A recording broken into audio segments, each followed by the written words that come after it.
ओह, तो इसका अर्थ कि प्रियंवदा अपनी चाल चलने को तैयार थी।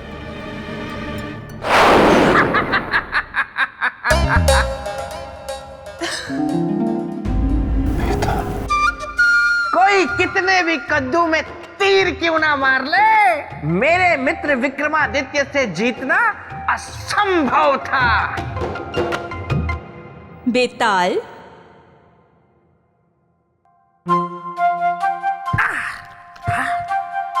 काफी नरम है। तुम्हें क्या हो गया बेताल? इतने छोटे कैसे हो गए? मन हुआ हो गया।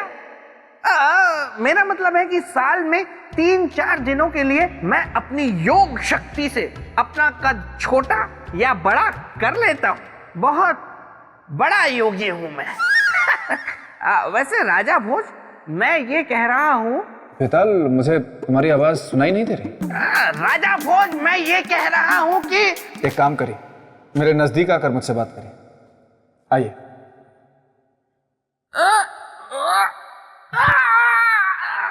बड़े पथरीले हाथ है, दूध मलाई लगाया करो। राजा बहुत संभाल कर मैं गिर जाऊंगा। आप बताइए, क्या कह रहे थे आप? राजन, अगर आप मेरे मित्र के सिंहासन को पाने का विचार त्याग दें तो मैं आपको योग शक्ति सिखा सकता हूँ। फिर आप भी मेरी तरह अपना कद छोटा या बड़ा कर सकते हैं। नहीं नहीं श्रीमान।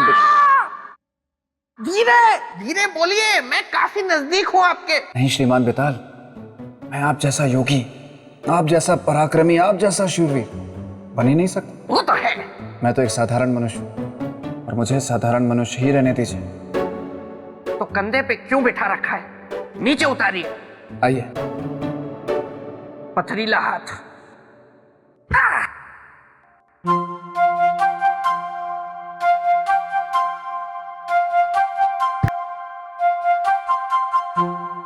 हाँ तो देवी, आगे क्या हुआ?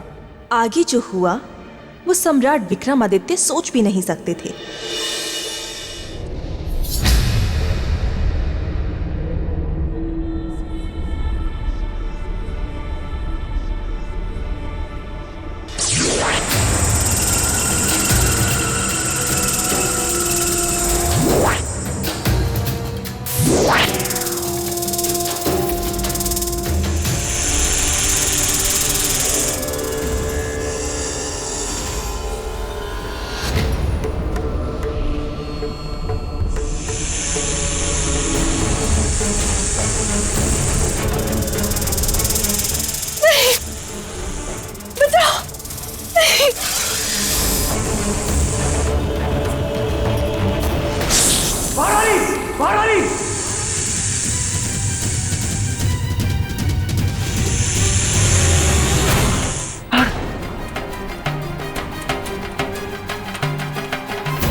महारानी आंखें खोलिए।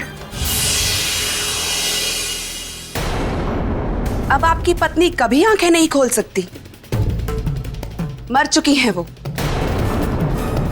आपकी पत्नी का जीवन आपके चरित्र की भेंट चढ़ गया और अब आपका चरित्र उनके जीवन को लौटा नहीं सकता। किंतु हम उन्हें जीवन दे सकते हैं यदि आप हमारी शर्त मान लें। आपकी शर्त? कभी नहीं। जीवित या मृत, हमारी पत्नी ही हमारे लिए सब कुछ है। हमारा जीवन, हमारा प्रेम, हमारा चरित्र, सब कुछ। ऐसा प्रेम, ऐसा जीवन, ऐसा चरित्र किस काम का राजन, जो अपना आधा अंग कही जाने वाली पत्नी के प्राणों की रक्षा भी ना कर सके। सच, ऐसा जीवन किसी काम का नहीं। इसीलिए हमारी पत्नी के जीवन के साथ हम अपना जीवन भी त्याग कर देंगे, परंतु किसी भी कीमत पर चरित्रहीन जीवन नहीं जिएंगे। किसी भी परिस्थिति में नहीं और कभी भी नहीं।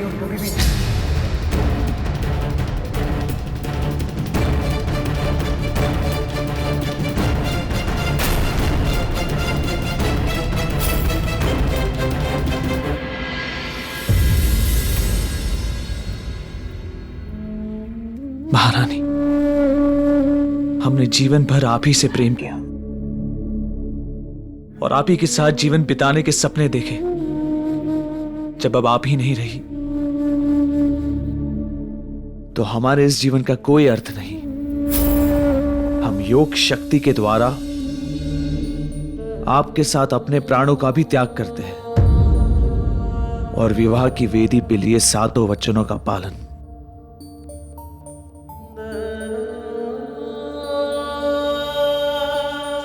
ओम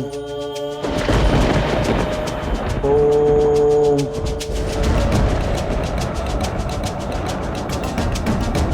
ओम अग्निदेवाय नमः।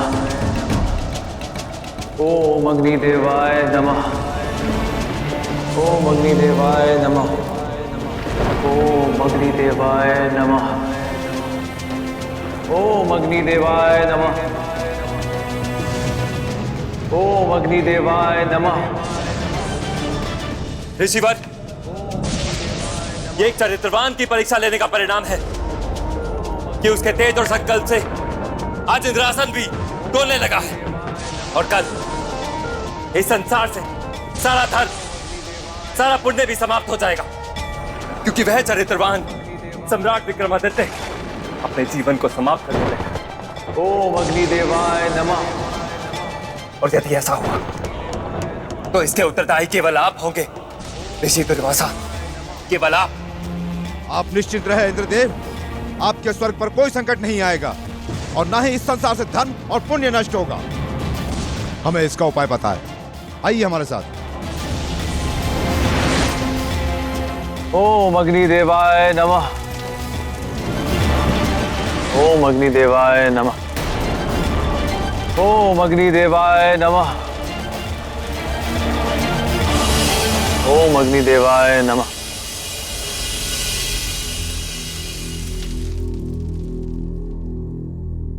आंखें खोलिए राजन।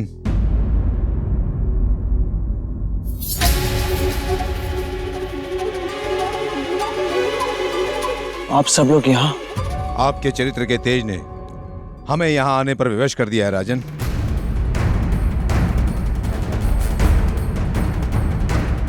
हम क्षमा चाहते हैं। नहीं राजन, क्षमा आप नहीं, क्षमा तो हम आपसे मांगेंगे। आप? मुझे क्षमा कर दीजिए राजन, क्योंकि ना चाहते हुए भी मुझे ऋषि दुर्वासा के आदेश पर आपके चरित्र की परीक्षा लेने आना पड़ा। परीक्षा? हाँ राजन, पर हम आपसे हार गए। किंतु इस परीक्षा में हम भी तो पराजित हो गए। नहीं राजन, आप पराजित नहीं हुए। कैसे पराजित नहीं हुए? परीक्षा हमारी ली जा रही थी, परंतु दंड?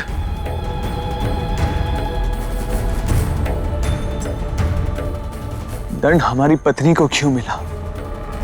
ऐसा नहीं है राजन, इन्हें पुनः देखिए।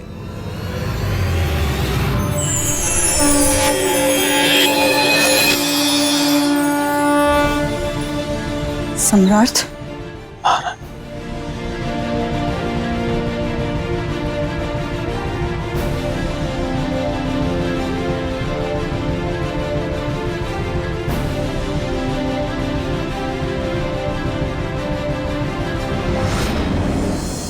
तो बताइए ऋषिवर, क्या विचार है आपका सम्राट विक्रमादित्य के संबंध? केवल एक, न भूतो न भविष्यतो।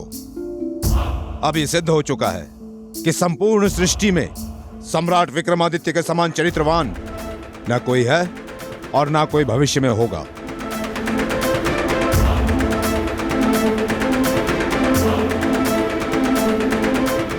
राजा भोज, राजा भोज। बोलिए श्रीमान बेताल। देखा राजन, मेरे मित्र विक्रमादित्य का चरित्र। हाँ? है कोई ऐसा पूरी दुनिया में जो मेरे मित्र के चरित्र का मुकाबला कर सके? और एक आप हैं, चले हैं मेरे मित्र के सिंहासन को हासिल करने। बेताल, मैं सिंहासन को अपने लिए नहीं, अपनी प्रजा के हित के लिए प्राप्त करना चाहता हूं। अच्छा, किंतु राजन, सम्राट विक्रमादित्य के इस सिंहासन बत्तीसी के धारण करने से पहले एक बार स्वयं को चरित्र के तराजू में तोल कर देख लीजिए कि आप उनके समान चरित्रवान हैं भी या नहीं। अरे देवी, कहा मेरे मित्र विक्रमादित्य का चरित्र गंगा जल की तरह पवित्र, पावन, उज्जवल, शीतल, निर्मल। बेताल, क्षमा देवी, क्षमा। तो राजन, इस सिंहासन को प्राप्त करने का सोचने से पहले एक बार अपने चरित्र को तराजू में तोल कर देख लीजिए। क्या पता कौन सा पलड़ा ऊपर हो, कौन सा नीचे।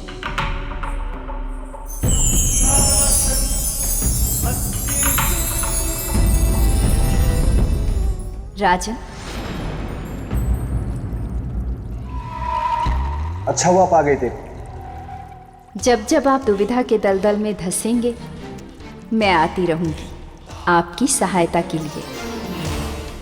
राजन, क्या आप जानते हैं एक राजा का चरित्र क्या होता है? देवी महामाया, इस विषय पर मैं आपसे जानना चाहूंगा। प्रणाम देवी। देवी प्रणाम, देवी प्रणाम। बेताल, प्रणाम। आपकी ये दुर्दशा कैसे हुई? अब आपसे क्या छुपाए देवी, फिर भी सुनिए। मेरे साथ असल में ये हुआ कि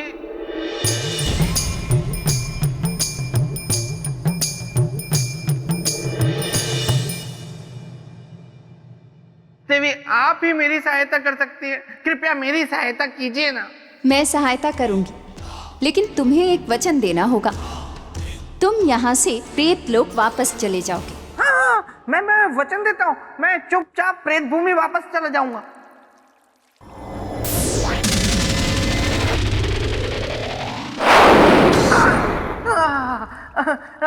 धन्यवाद देवी, धन्यवाद।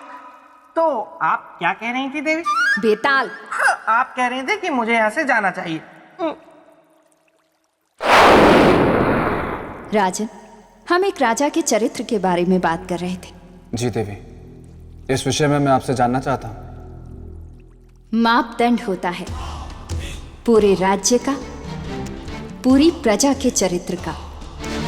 यदि राजा चरित्रवान हो तो उसके राज्य की प्रजा भी चरित्रवान होगी। और किसी भी देश की गौरव गाथा के लिए सबसे पहले राजा का चरित्रवान होना आवश्यक होता है।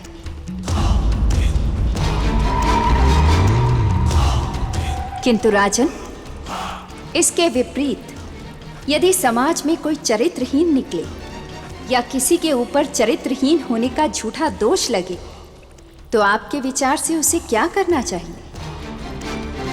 समाज को उसके साथ किस प्रकार का व्यवहार करना चाहिए? किसी के ऊपर चरित्रहीन होने का झूठा दोष लगे तो आपके विचार से उसे क्या करना चाहिए? समाज को उसके साथ किस प्रकार का व्यवहार करना चाहिए? उसके जीने के अधिकार को छीन लेना चाहिए या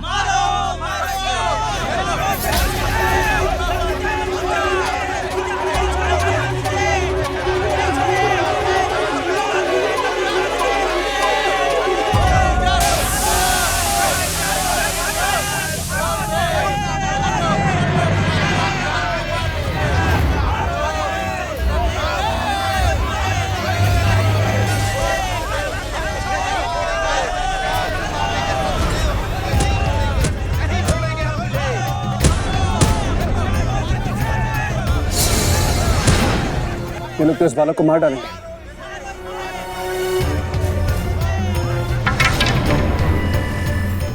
हम तुझे जीवित नहीं छोड़ेंगे, हम नहीं छोड़ेंगे तुझे सत्यदेव। रुक जाओ।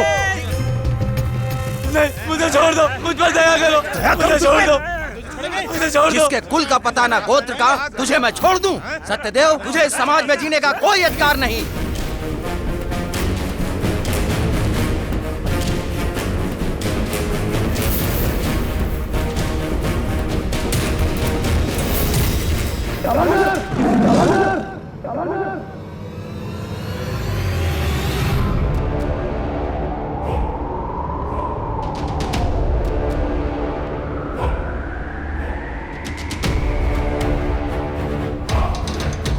कौन हो तुम? चले जाओ यहां से। आखिर हो कौन तुम? एक मानव, और मानव धर्म के अनुसार मैं आपसे एक प्रश्न पूछना चाहता हूं। इस बालक को क्यों मारना चाहते हैं? धर्म सभा ने निर्णय लिया है इस बच्चे को मारने का। धर्म सभा के अनुसार ये घातक है हमारे समाज के लिए। ईश्वर पुत्र और घातक? हाँ, क्योंकि इसका कोई कुल नहीं है। ना तो इसका कोई पितृकुल है, ना गोत्र है, ना धर्म है। ऐसे व्यक्ति के जीवित रहने से समाज दूषित हो जाएगा, इसलिए इस बालक का मरना जरूरी है। मारना मानवता नहीं है, इसलिए मैं मानवता के मार्ग से नहीं हटूंगा। यह अधर्म है, पाप है। पाप और पुण्य की बातें मत करो अजनबी, हट जाओ हमारे मार्ग से, अन्यथा इस पापी के साथ मरने के लिए तू तैयार हो जा। खबरदार, जो आगे बढ़े। चले जाओ वरना तुम्हारी भी हत्या कर दी जाएगी।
तुम ठीक हो ना? ए अजनबी, ये तुमने ठीक नहीं किया।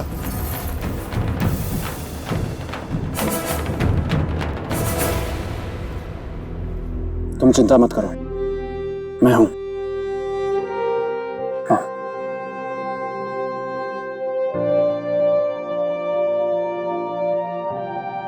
आपने मुझे क्यों बचाया राजन? क्यों बचाया मुझे अर्थहीन का जीवन? मैं मर जाता वही ठीक था। ऐसा नहीं कहते बालक, तुम पहले शांत हो जाओ और मुझे विस्तार में बताओ कि ये आखिर बात क्या है? बात बस इतनी सी है कि मैं शिक्षा ग्रहण करना चाहता हूँ कि कोई भी ऋषि मुझे अपना शिष्य बनाने के लिए तैयार नहीं है। और कोई ऋषि तुम्हें अपना शिष्य क्यों नहीं बनाना चाहता? क्योंकि सब मुझसे पहले गोत्र और कुल पूछते हैं, मेरे पिता का नाम पूछते हैं। तो इसमें कौन सी कठिनाई है? और मैं ये नहीं जानता कि मेरे पिता कौन है। मेरी माँ ने मुझे बताया कि मेरे कोई पिता नहीं, जिनके कारण मेरा कोई कुल नहीं, मेरा कोई गोत्र नहीं।